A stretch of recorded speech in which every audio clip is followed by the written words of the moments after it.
ازيكم؟ يا رب تكونوا بخير. انا مي. النهارده هنعمل حاجه في قمه اللذاذه، فطائر الكاسترد بالشوكولاته. لا، بتتكلم عن نفسها. شوف عامله ازاي. لا، حلوه بجد. تقدروا تغيروا في الحشوه زي ما انتوا عايزين، يعني مثلا زي دي او الكاسترد الفانيليا او النوتيلا او كريمه او مربى زي ما تحبوا. سبق وقبل كده عملنا فطاير الكاسترد بالفانيليا، بس كانت الكاستر عليها من بره، المره دي بقى من جوه. هسيب لكم اللينك في صندوق الوصف عشان لو انتوا حابين تشوفوه.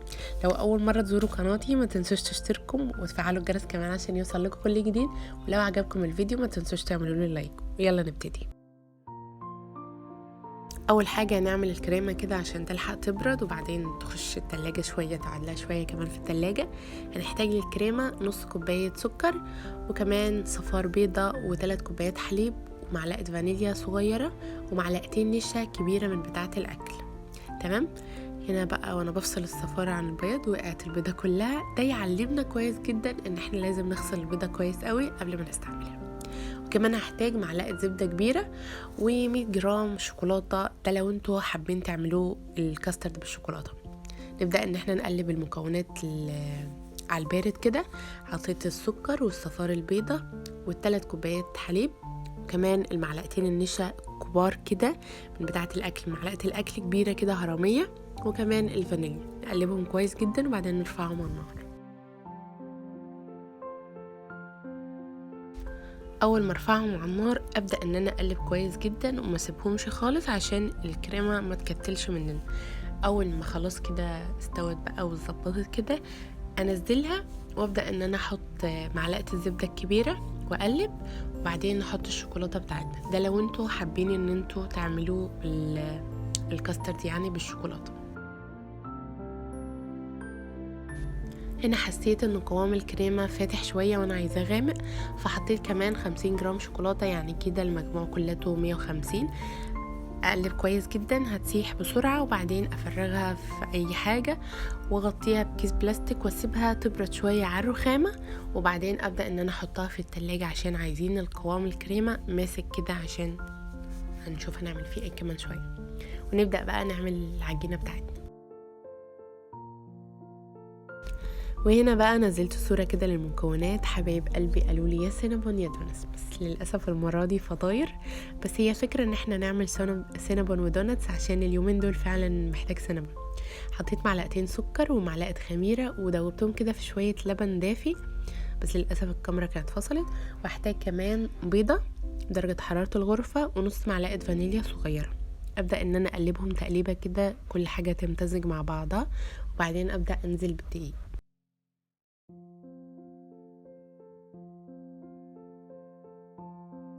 هحتاج 400 جرام دقيق، اللي هم 3 كوبايات دقيق زائد معلقة كبيرة، هتطلع 400 جرام بالظبط. وكمان هحتاج معلقة صغيرة بيكنج باودر ورشة ملح.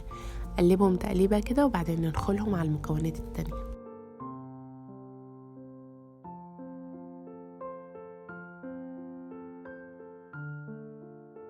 اقلب تقليبه كده وبعدين انزل عليهم بمعلقتين زبده طريه كبيره. ممكن استبدل الزبده بالزيت، وهكتب لكم كمان لو انتوا استعملتوا الزيت هتحطوا قد ايه. وكده بقى خلصت كوبايه الحليب كلها. لو مش متوفر الحليب ممكن نستبدلها بميه دافيه عليها معلقه لبن بودره، تبقى مديه طعم جميل جدا زي الحليب اللبن العادي يعني. ابدا ان انا اشيل بقى الاسباتولا كده وابدا ان انا اعجن كويس جدا بايديا.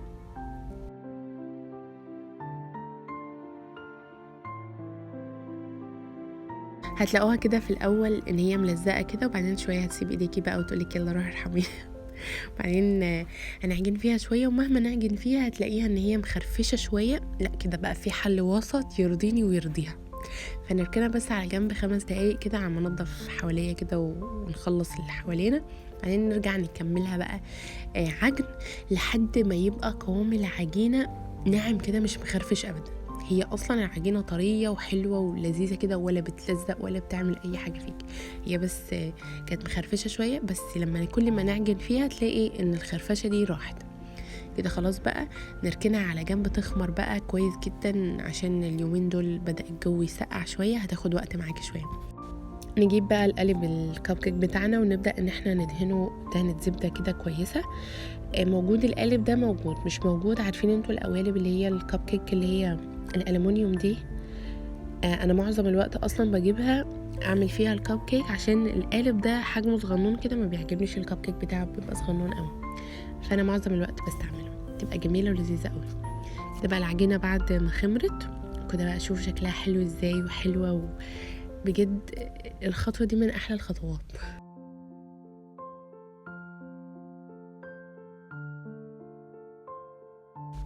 نبدأ نقطع كده نصين كده ونغطيه عشان ما تنشفش. بعدين نجيب الميزان كده واقطع كل قطعة حوالي 70 جرام. شوفي انت بقى الحجم اللي انت عايزاه عامل ازاي، يعني صغيرة كبيرة، بس ما تكبريش عن كده، عشان هو ده الحجم المظبوط اللي هي 70 جرام مظبوطة قوي. تمام، اخلص الكمية بتاعتي كلها، بس اهم حاجة نغطيه عشان الوش ما ينشفش ويبقى شكله مش كويس كده. بعد ما شكلتها اسيبها ترتاح شوية، وبعدين اجيب اول واحدة انا شكلتها ابدأ ان انا اشتغل فيها. اجيبها كده واجي بالظبط على نص العجينة بالظبط كده زي ما انتوا شايفين، واقوم ضغطة واحاول ان انا افردها بالنشابة كويس جدا، واعملها شرايح كده اكيد يعني زي ما انتوا شايفين كده، عشان انا شرحي مش كويس قوي يعني.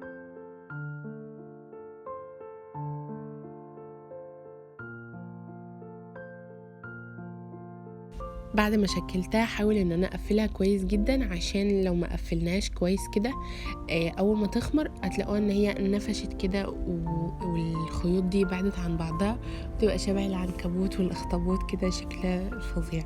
ماشي، نبدأ بقى نحطها في القالب بتاعنا ونسيبها تخمر مرة واحدة عن حجمها اللي انتوا شايفينه دلوقتي، عشان هتخش تاني الفرن هتزيد كمان مرة، يعني هي هتزيد مرتين عن الحجم الشكل العسول الصغنون ده، بس مش هتبقى صغنون، تبقى حلو.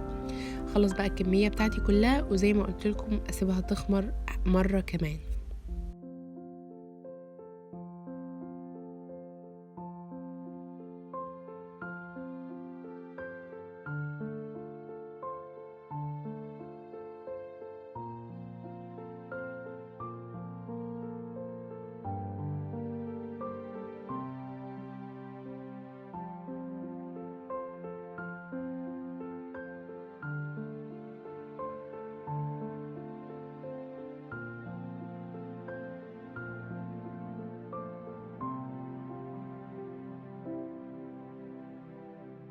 ده كده شكلها قبل التخمير، وده كده شكلها بعد التخمير. الشكل واضح جدا ان هي زادت مرة كمان عن الحجم اللي احنا كنا سايبينها من شوية. الصغنون اللي على ايدكم الشمال ديت هي اصلا كان حجمها صغنون، كان حوالي 40 جرام كده، فباين ان هي صغنونة قوي. ابدأ ان انا اجيب بقى معلقتين لبن كده وادهنه اللي هو الحليب، ابدأ ان انا ادهن وشها وادخلها الفرن اللي احنا مسخنينه قبل كده على درجة حرارة 180 في الرف الوسطاني. ما نحاولش ان احنا نلمسها ولا نيجي جنبها عشان صباعنا ما يعلمش فيها. انا عارفة ان الحركات دي بتطلع من ولادي لما ندخلها الفرن وتبدأ ان هي تستوى بقى هتلاقوا ان هو بدأت ان هي تاخد لون كده من صهد الفرن. لو حسيتوا ان اللون مش عاجبكم قوي شغلوا لها الشواية تاخد لها لون حلو من فوق. وبعد ما تطلع ابدأ ان انا ادهنها دهنة زبدة واسيبها لما تبرد خالص، ما نحاولش ان احنا نعمل فيها اي حاجة. وبعدين نبدأ نجهز الحشوة بتاعتنا بقى اللي احنا نحشيها بيه.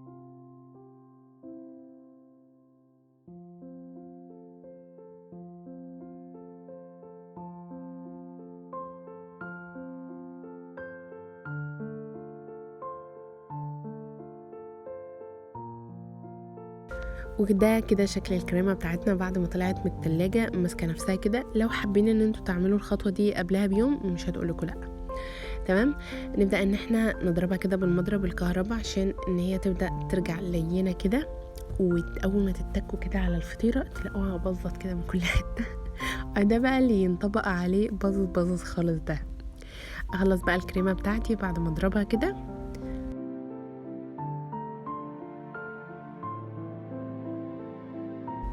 ده كده قوام الكريمة بتاعتنا، تحسوها دنت في نفسها كده. بعتذر جدا عن الإسدال بتاعي اللي حشر نفسه. أبدأ بقى ان انا احطها في كيس حلواني كده ونبدأ نحشي الفطاير بتاعتنا القمر الكيوت دي.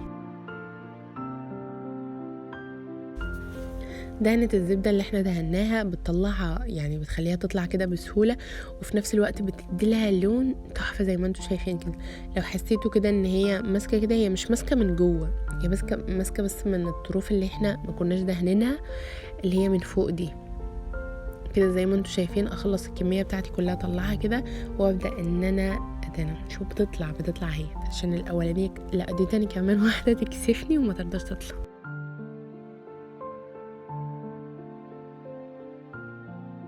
اجيب بقى سكينة اي حاجة وافرغ، اخرم بقى الاول كده وافرغ الفطيرة من جوه عشان تبقى فاضية كده من جوه، الحشوة تخش كده تتغلغل جوه في قلب الفطيرة.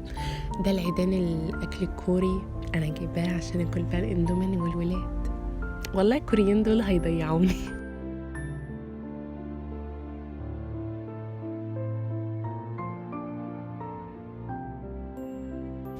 خلاص بقى فرغت كلهم كده، ابدا ان انا احشي بقى الفطيره بتاعتنا، بس نحشيها كده بالراحه، يعني ما تبقوش مفتريين زيي، عشان انا افتريت قوي على اول واحده دي، لقيتها باظت من كل حته كده، خرجت الحشوه من كل حته، فانا حاولت ان انا الم نفسي في الحته دي.